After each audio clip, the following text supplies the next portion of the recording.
Actually, this has been proven over and over again.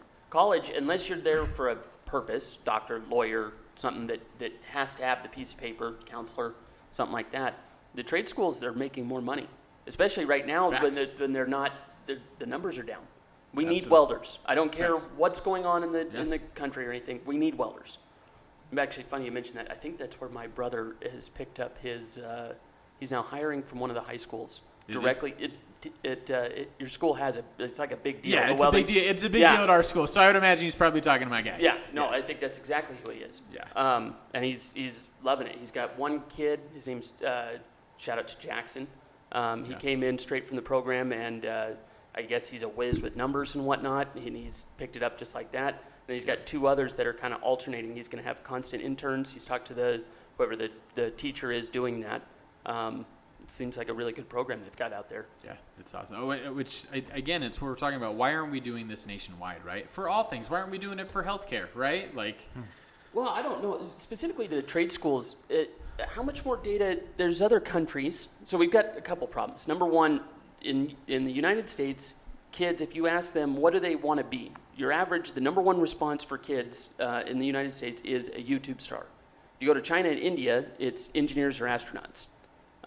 We're not pushing the education the way that it should be pushed, I think is a big problem, and especially not in the fields that we're going to. The other part of that is trade schools or apprenticeships has been proven as a model that works and gets more people productive for society.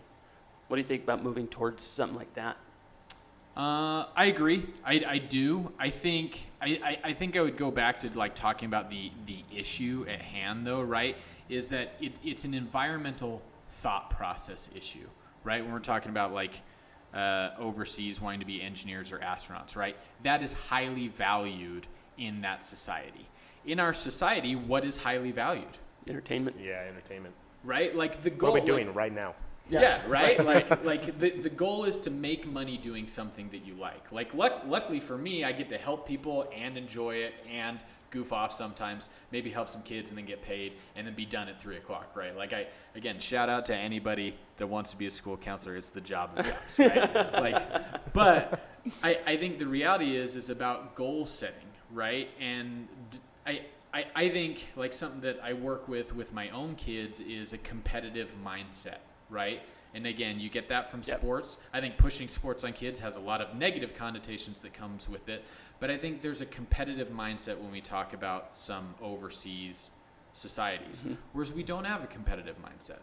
And we're not pushing our kids to try and be successful because they're good at something.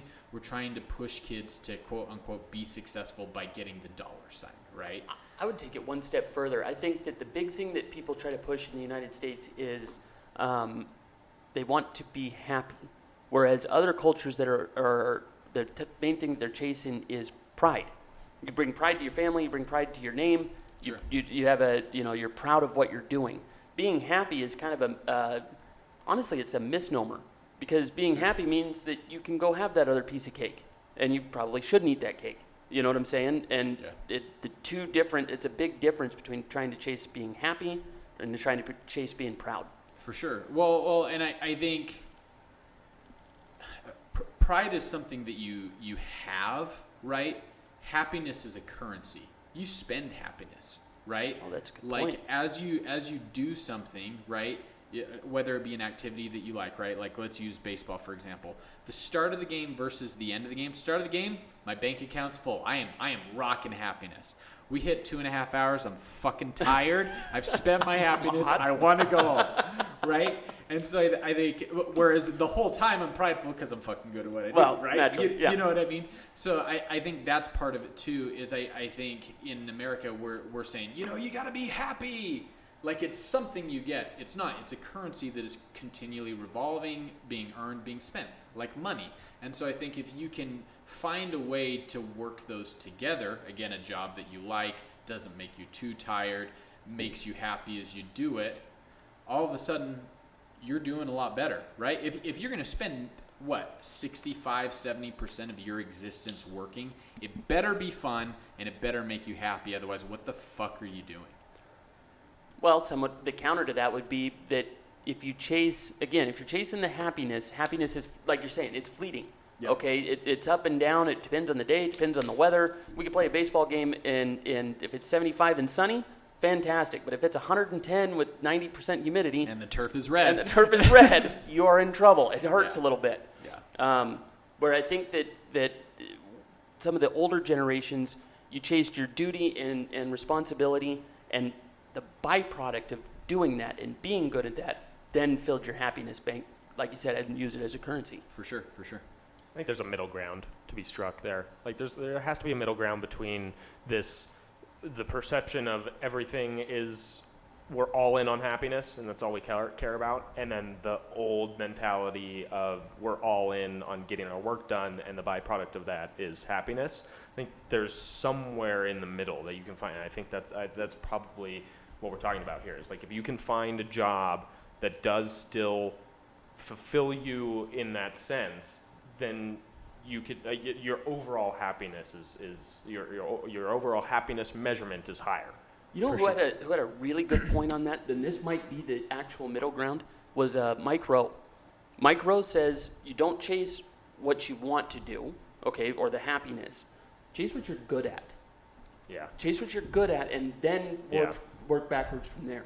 It's interesting. I heard this the other day at a summit. Someone was talking about employment, and particularly HR as it relates to younger people, like mid-20s people coming into the workforce.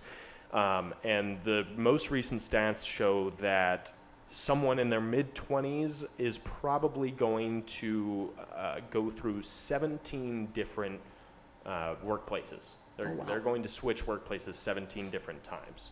And so I thought that point might counter some of what you guys were saying, but it almost seems to align pretty well with what you're saying, that you've got these people who have been told that the value they're chasing out of their work is the dollar sign. And so they're going to continually try to find that higher dollar sign. And the way that they keep getting reaffirmed to do so is to keep changing jobs and just move vertically as opposed to laterally, like you would have done 20 years ago if you changed jobs. You wouldn't have seen a vertical shift from someone coming out of a job into another one, whereas now that's almost consistently what happens. That's a very interesting point.